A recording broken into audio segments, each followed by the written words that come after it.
All right, welcome to another Continuous Improvement for Life podcast. My special guest today is Randy Rigby. Randy, welcome to the podcast. Thank you. It's great being with you. Wow, former president of the Utah Jazz, and I know you work for different Larry H. Miller organizations, and I'm excited to hear your background, and I know the listeners will be excited to hear your leadership experience at an NBA franchise. So thanks again for joining us. So Randy, why don't we start off, just tell us some of your background and history before we jump into leading an NBA franchise. Well, yeah, my background, coming out of college, I graduated in business management at BYU, Brigham Young University. Yeah. Went from there and actually started working in hardware wholesaling business. Okay. And learned a lot about nuts and bolts, and being involved in also their marketing of their program of different called Trustworthy Hardware stores.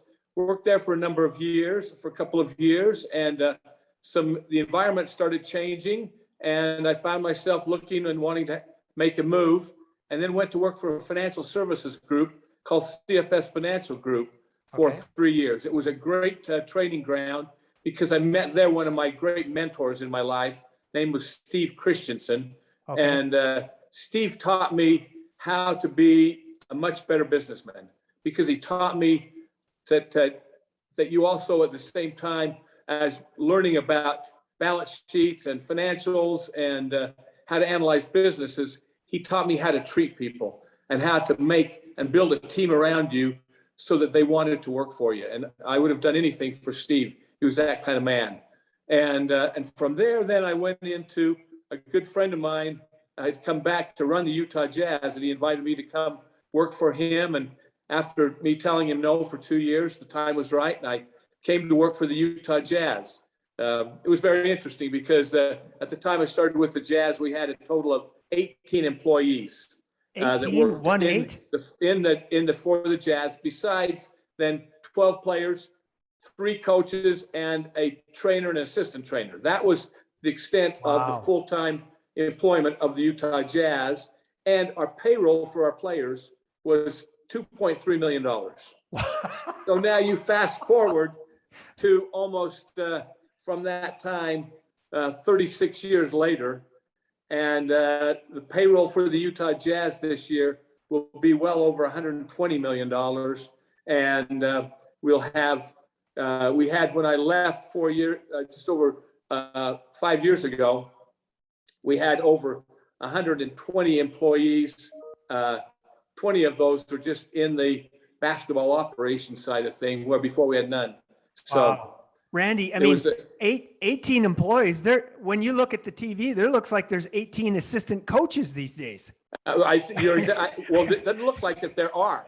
So, I always joke, and I tell Dennis Lindsay and Quinn Snyder, I said, Larry Miller would have died if you guys would have asked today what you asked. If we would ask back then what you asked for today, he would have just died. And so things have really changed in the world of sports. And that's the interesting thing as well.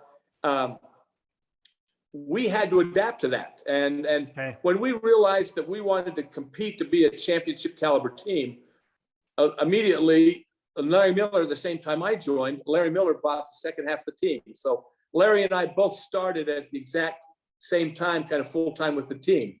And one thing that we said to Larry is, we need to be able to compete. And he says, as long as you don't impact the financial well-being of my other companies, I'm willing to help and do everything I can. And so we literally then said, okay, we're going to have to put everything we have back towards it, back into this team. And so what do we have to do to be able to do that? And so when we built the new arena, and we did build a new arena because we had to raise the number of seats that we had and raise the opportunity of raising more money to be able to compete and have the salaries that we needed to build a championship team. We looked and we said, okay, we'll start selling novelty items, hats, shirts, socks of apparel. And before long, we had built a and we bought other than little stores around Utah. And by the time we were done, we had 120 fan stores in 20 states. We did our own concession business, and we then owned our own building, of course, and had then concerts and events at the Delta Center, then now Vivint Smart Home Arena. We bought our own TV station, radio station, all these things so that we could put all those revenues and profits back into the team so that we could compete for having the talent that we needed to make a championship caliber team. So by the time I was the team president, which was 15 years ago, and did that for over 10 years, I was running not only the team, but also 9 other businesses that were all kind of those kind of support kind of businesses to help us make a championship caliber team. Wow. Yeah. It's interesting because I think as sports fans, we know what the coach does, we know what the players do, but you don't always know behind the scenes what the president. So not just the Jazz, but you were also running all the radio stations and fans and retail stores and all. That's all part of running the organization. Yeah. And that's from a business standpoint on your point with your listeners. And one of the things that we learned and that I was appreciative of building people around me and a part of our organization that were forward and progressive thinking, because we had to constantly say, what can we do to re-energize, to reinvent the team and add more additional revenues to our organization? And so, when we bought the Salt Lake Bees, the idea was, there's downtime during the summer months that we could use our same ticket people or our same marketing people that could help then also do that for a AAA baseball team. So the Bees became a natural, and it became a blessing as we went through a lockout or a shutdown. We had ways that we could deploy our personnel to be able to do other things that then helped ease the pain that many other teams had to pull. If they just owned just a team, they had to feel the whole blunt of that problem when there was a lockout. So wow, isn't that interesting? So Randy, I know we didn't have this on the script, but I'm dying to ask you, of all that time working with the Jazz, your favorite coach and why, and maybe even your favorite player and why. Can you tell us a little bit about that? That is a tough question. What happens, you come to learn to love, and each one of them had their own strengths and differences. Let me just say this. Frank Layden was a remarkable man in that he really helped set the foundation of the philosophy, the character, and the values of the Utah Jazz that Larry Miller embraced and applied those throughout his whole organization in all of his dealerships. Frank, to this day, is a very dear friend and has got as much energy today in so many ways as he did back, 40 years ago. Jerry Sloan, I came to love fiercely. He is fiercely loyal. You earn your stripes in the inner circle of Jerry Sloan. He is very cautious of who he lets in and friends and things, and to have become one of his dear friends, I felt is one of the choicest honors I could have ever asked for. And I got to tell this one story because it epitomizes it. And I apologize. We'll try to move faster on this. No, you're doing great. Thank you. On one occasion, we had an opportunity. We just got into owning planes, not owning planes, but being able to charter a plane for the team and not just take commercial flights. One of the last teams to do it because it costs so much. Yeah. But we did that, and we decided, well, as a management team, we ought to go and see what this is, what another team is doing, see how the charter, what it's like, and go down to LA and catch a game and look at what the other teams are doing. We try to do that from time to time and have kind of an off-site kind of a management meeting. We got there early and got on the plane. And of course, when you walk into an NBA team plane, I mean, there's a spread that's wonderful for the players and, first class seats everywhere. we wanted to get on there and kind of get to the back and not disturb it. Anyway, Jerry and the team, because we were playing very well at that time. Okay. We got on there and here's all this food. So we quickly kind of started grabbing a few things.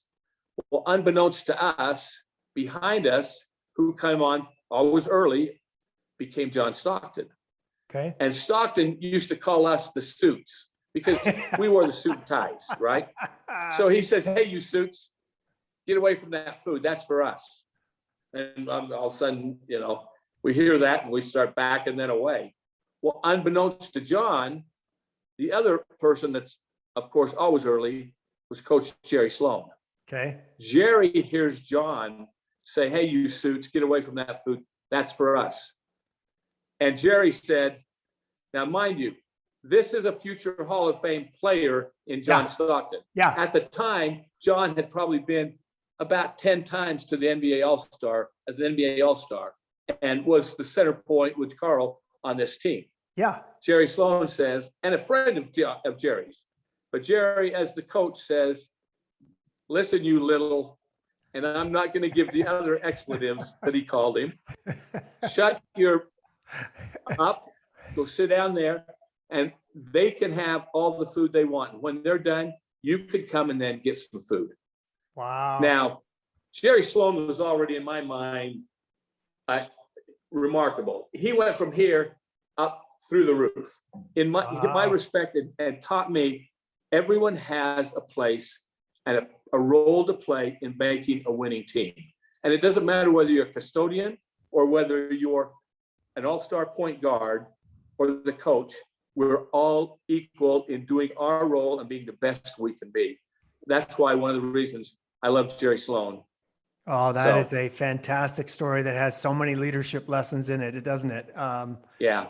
And in fact, our mutual friend, Bruce Dayton, who introduced us, said that about you, though, Randy, that was one of your biggest strengths and you believe in is that idea that, whether you're at the Delta Center or the basketball arena and you're visiting with the security guard or, the star NBA player, you treat all people with respect. Is that a philosophy you learned from Jerry and others or from your parent? Tell us about that leadership philosophy. Well, I actually, that was one of those that, thank goodness I learned that from my parents. I had great parents who taught me to respect and love everyone and treat everyone like you want to be treated. Yeah. I then had other mentors, like I mentioned, Steve Christensen, who made me, even though in some of these projects we did, he did the heavy lifting, but he made everyone feel like the rest of the team was as important and did as much of the lifting as he did. Jerry Sloan taught that. Frank Layden taught that. We believed, and that was one of the things that I'm happy to still see him trying to do in the team today. We tried to create a culture in our team that was reflective of the value system of the market that we're in of Utah, and also reflective of the values that we felt was important to build a winning team and a culture of a winning team. And so hiring and having those kind of people around you are, to me, are critical. So we're very cautious on who we draft and who we hire to make those kind of things. And that's one of my core values that you ask about is very important, is that you have people of high character and high ethics and high value system who are willing to work hard and make a difference. Wow. So many leadership and business and cultural lessons there. How about a player? Have you got a favorite story about a player that represents, tells us a little bit more about the player and the Jazz? Well, I could go with the players just like I just told you about the coaches, because I have some, after 30 years, you have some remarkable stories. And the reason I love sports, the reason I love basketball, it's kind of like life in miniature, and it teaches you so many life lessons. And you see players that reflect a lot of those life lessons as well. But one of my favorite players as well, Carl and John are dear friends, and to me, have taught me a lot of things. But one of the quiet heroes as well to me that early on really befriended me was Jeff Hornacek. Okay. And here's a man that literally we were able to get, unfortunately, closer towards the end of his career, and yet he played through remarkable pain of knee pain because of years of basketball. But he accepted his role of not knowing it was John and Carl's more team, and they were kind of the highlighted players. And that was, he could accept that. He accepted his role and what he could do and his limits at the time of his game, what he couldn't do. But again, Jeff befriended me and always made me feel, players a lot of times early on, they have a little bit of an aura of kind of being, and they do this because it creates a little bit of a hands-off, because they have so many people who are trying to just consume their time. Right. But Jeff was one that, even though people came and bothered him, he accepted that and treated people with the utmost respect. And I really loved and appreciated that from Jeff, because to me, I was always saying to our players, I know this is a lot of pressure on you, of people bothering you and wanting a part of your time, but you got to recognize that you're making millions of dollars thanks to these people out there and them giving of their hard-earned money that's allowing you to do what you do and make a very good living with it. And Jeff was one that just accepted people. I said to Jeff one time, I said, so I know the ritual of some people, before a game, what they try to do. They want to go and get a nap and really get done. I said, so what's your ritual? And he said, well, tomorrow, he said, before the game, he says, you join me. He says, when we're on the road, let's go walk together. We'll go shopping and just walk the malls. And he says, but at home, I usually mow the lawn. And it just a regular guy. It's just, that's Jeff Hornacek, just a regular guy doing what he loved to do and treating other people with respect. So, you call and talk to Jeff today, and he's the exact same way, caring about your family and asking how they're doing, and a good man. But and for the non-Utah people listening, that he's back in the day before Big Threes, he was the third on the Stockton to Malone, the Big Three, right? The third on those great teams that went to the championships. And so, Randy, let me ask you this question around leadership and learning and lessons. Do you have a story or a thought about winning and or losing? You guys did a lot of winning. And, in sports, that's one of the lessons, like how to lose well. And, one of my heroes is Nelson Mandela, the ex-president of South Africa that was in prison for 29 years. And he made a statement that stuck with me and that I tried to live by, and that, I never lose. I either win or learn. So have you got a story or a thought about lessons in losing and the character that shows? And anything to share with the listeners around there? Well, let me, to your point, let me share one of the philosophies that I loved from Larry Miller. And we actually have, if you go in the locker room, in the Utah Jazz locker room, when you're leaving that locker room to go out through the doors onto the floor, we had a picture of Larry Miller with a quote underneath it. And Larry's quote is, I don't expect you to win every game, but I do expect you to put everything you have out on the floor for that game. Oh, that's awesome. And I love that statement, in that, because you can't control, and as you just said from Nelson Mandela, you can't control the wins or losses. And I love what you came up, I either win or I learn. A lot of times you can also win and learn, right? Yeah. But I love that philosophy from Larry as well, of being able to, that we want to give our best and put your very best on there.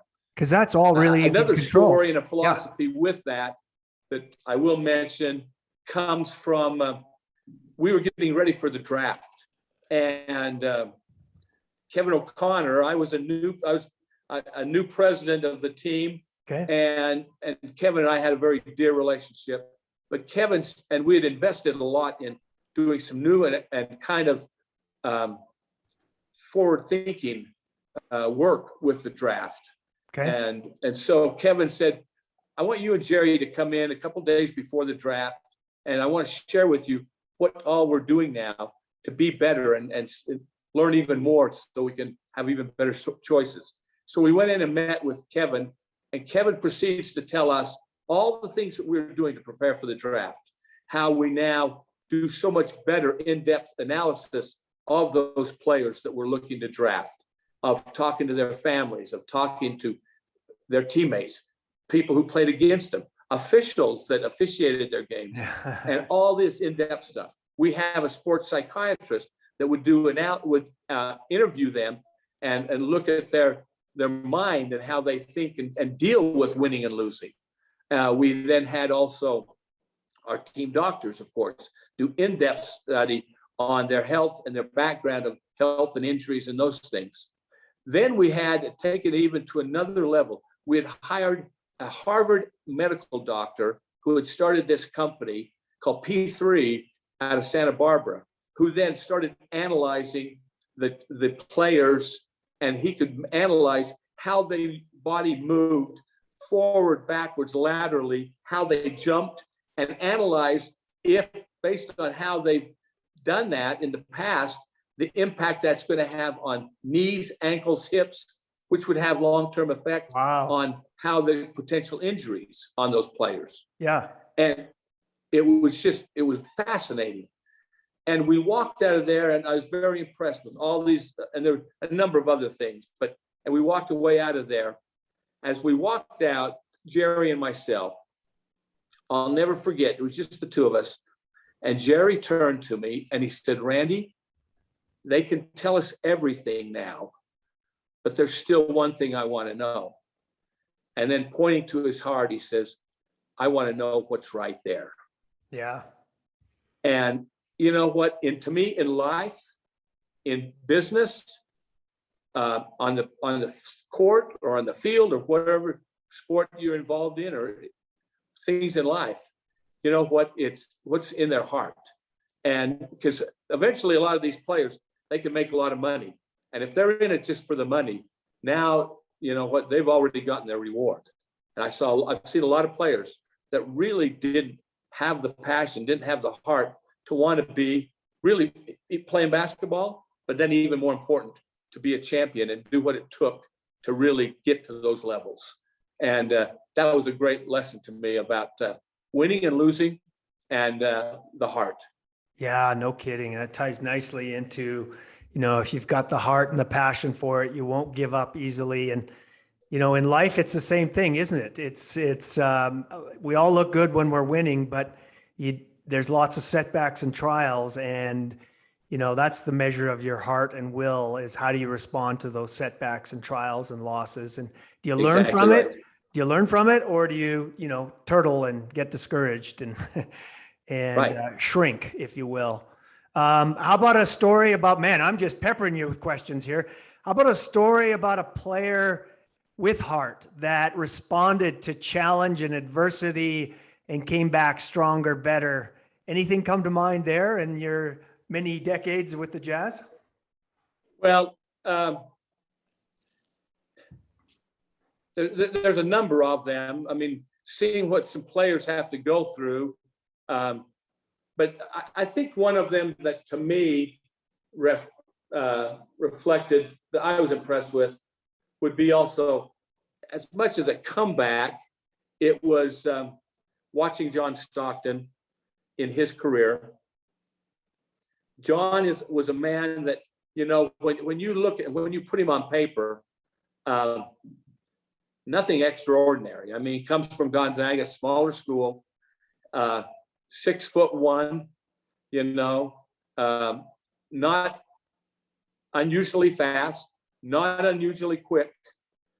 But here is a young man who loved the game of basketball, was a student of the game of basketball. And I'll tell you what, you talk about a fierce competitor. He loves to compete. And he will, when it comes to anything, he's going to play as hard and do his very best. John Stockton would go up to the primary children's hospital regularly, and we had annual visits that we would do up there. And John was wonderful with the children. But if you put John Stockton in front of a Papa Shot, those little basketball games. Yeah. And you put a young kid who is struggling and with cancer, it doesn't matter for John Stockton. He's still going to pop a shot. He's going to play and compete, and he's going to beat you. I mean, and what I love about John is, and he just said, I teach my kids, if you're going to get on the floor to compete, you then get there to compete, and you always give your very best. And I loved seeing him. We had a lot of, some tough times where we lost that first time going to the championship. And John and Carl and the whole team said, what are we going to do to get better, to get there again? And we were right there. And to see the love they have for one another still because of that team attitude and competing together. To this day, John still calls a number of us on and off the court of teammates and seeing how they're doing and caring about them. And to me, that was the measure of really a guy who wants to win in life. And more than the winning and the losing of the game, it's building those memories and friendships that are for a lifetime. Wow, Randy, there is so many, like even out of that last story, the lessons I pull from there that are relevant for people's lives and businesses is whatever your business, whatever your challenge, be a student of the game, work smart, learn it, figure out how to get better. Love to compete. In business, we compete. It's very similar to sports, right? You've got to compete every day, try to bring your best self every day in order to win. And then I love the third one you wrapped in there in that story of John is the caring for others. Boy, you put those three values together and you're going to have a tenacious competitor who cares for people and his or her people. So yeah, great lessons in there. Okay. Any other lessons you want to share or stories before we head to wrap up? Well, I think what's important for me, and you just in so many ways wrap that up as well, and that is, we want to compete, work hard, be smart, be creative, but have a value-driven life that you want to be able to make a difference in your own life for good and help build the good in others. One other quick story I will tell, when I bought the TV station, well, I told Larry we need to buy a TV station to secure our TV rights. Next thing I know, Larry called up. He says, okay, I've got it, but you got to go now and run it besides doing your other stuff. So this is the KJazz? So we bought KJazz TV. Within 4 years' time of working together, having a great team, we had an opportunity to have a group out of California want to buy us for well over 20 times what we had paid for the station. A remarkable return. And as a young businessman, I'm thinking, wow, let's take the money and go. And Larry then said to me, Randy, we can sell it, but then what are we going to do with the money? We've now lost a competitive tool for us in negotiations. We've now lost our right to be able to also be a voice in our community. And those number of voices were really dwindling from local voices. So the value system was going to be shrinking. And he said, we've got 40 employees that now could potentially lose their jobs and impact them. Money is simply a tool. It is not an end. And that was a great lesson to me as a young businessman as well, to realize money is simply a tool. We're about being builders and how we build our lives, how we build the lives of those that work with us or for us, and how do we build the lives better for those that we're providing our goods and services and the communities we live in. That to me is what we're really should be all about. And if we have those things in mind, the money simply becomes a tool and an afterthought. And it's the memories that you build with those people that you got to do it with. Yeah, well said. Okay, let me end with this question, Randy. If you go back and you're 25 years old again, and because we have a number of listeners that are building their careers and their lives, what advice would you have for your 25-year-old self or 25-year-olds in general? Well, it'd be two parts. Number one, find something as you're looking in life, and you find things that you are passionate about Yeah. and that you love to being involved with and doing, and look at careers that work towards those areas. When you find something you love doing, you never work a day in your life. It's something you get up and sometimes it's not always easy, a lot of work sometimes, tough challenges, but at least it gives you a reason to get up and keep fighting and swinging. So find things that you're passionate about, but as I said, and then surround yourself with other people who have comparable values and standards that you have, but also who elevate you. I had so many good people around me, or customers that became friends, that were mentors, that have lifted me. I just went to lunch today with a dear friend, Ron Gibson, who was the president and CEO of Questar Gas and now Dominion. That again, every time I'm around him, he is lifting me and motivating me to be a better person.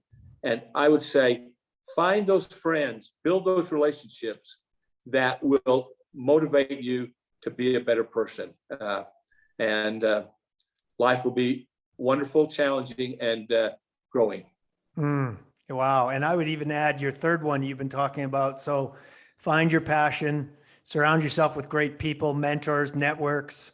And then this whole idea you've been talking about the whole time, this value-driven culture, the way you lead and work with people is so critical. And your money's the tool, but at the end of the day, it's the values you lead by. So, and you've shared many examples of coaches and people and yourself and the organization. So Randy, thank you very much for your time today. It's been a pleasure meeting you, and thanks for joining us on CI4life. Great being with you. Thanks. Cheers. Thank you.